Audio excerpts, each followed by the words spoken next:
respected Francisca MARINO. She's an Italian journalist. She has written a lot about Balochistan.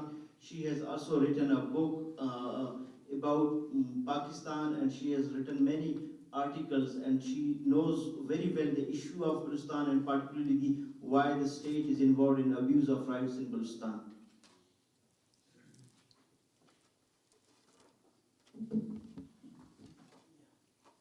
Good evening. So let's get it straight. We are not here to talk of human rights because this is not a human rights violation, enforced disappearances. In another context, in another world, it would be. But this is mainly a political problem. This is how a country, Pakistan, deals with this, with its opposition, how a country, Pakistan, deals with regions and with the exploitation of resources. This is how a country, Pakistan, have been dealing for 70 years with a region illegally occupied since the beginning, occupied by Pakistan, of course, a region rich of resources, a region in the recent years sold to China, practically sold to China, which made situation even worse. You cannot talk of human rights violation in this context. See, people disappear. It's years and years, and it is not an occasional thing. They disappear every day. Thousands and thousands of people don't trust the statistics because the cases reported are just a small part, because in the cases reported officially to police are an infinitesimal part, because it works like this. You go, you report, the day after you disappear. So it is not an occasional problem of human rights violation. Most of the times, we don't know what happened to these people. In some cases, you find their bodies thrown in the street with various signs of torture. In other cases, you find mass graves. Very few have been released and made sign agreements that they will never disclose what happened to them. Pakistani government, of course, is very much aware of this, despite signing or not signing or fiddling around with treaties. They don't give a damn for treaties.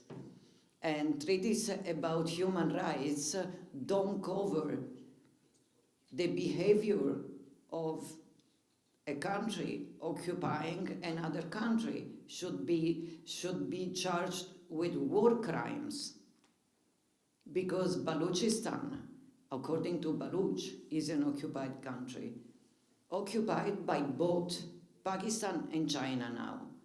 And with the advent of Chinese, the situation is much, much worsened.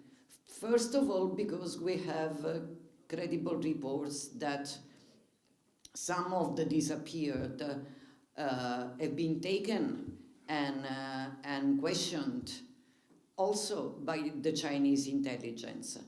And then because China thought, if there was any need, taught Pakistani how to deal better with their prisoners and how to rule with fear.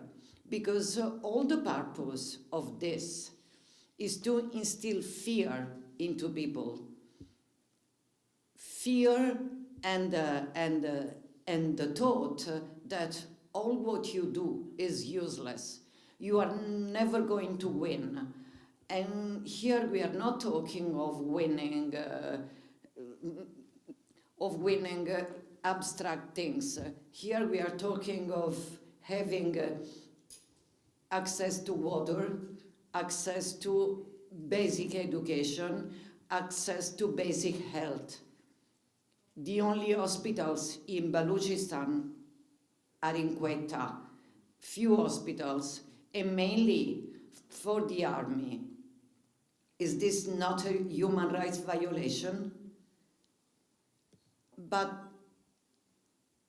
the point here are not the 1,000 human rights violations committed by Pakistan, for which Pakistan should be held accountable. Here the problem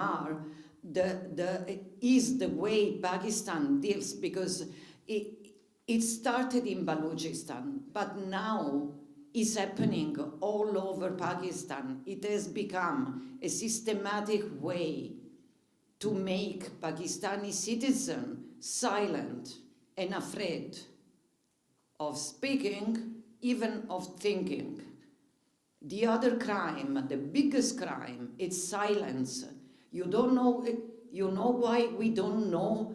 There's no big exposure of enforced disappearances in Balochistan, because Mama Kadir is not like the Plaza de Mayo mothers, for a simple reason. Balochistan is sealed. You cannot go there. Not even human rights organizations can go there. You cannot go there, you cannot talk. The Baloch journalists are systematically abused or killed, even abroad. Silence is that each time somebody speaks, disappears, or get killed.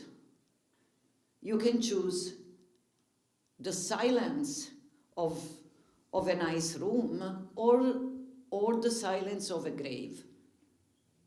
This is not a human rights issue. Human rights violations are the symptom of a larger problem.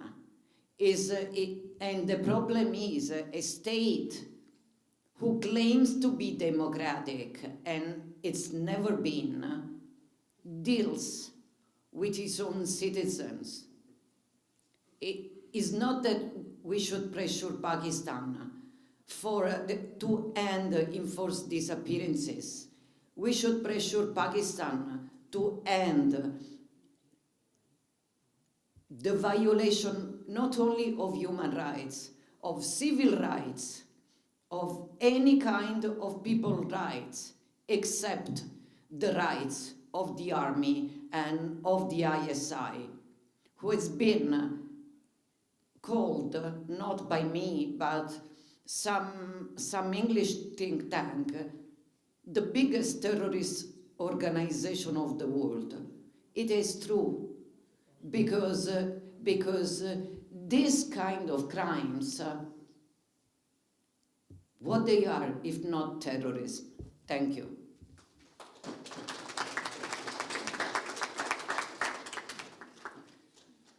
Thank you, respected Francisca Marino.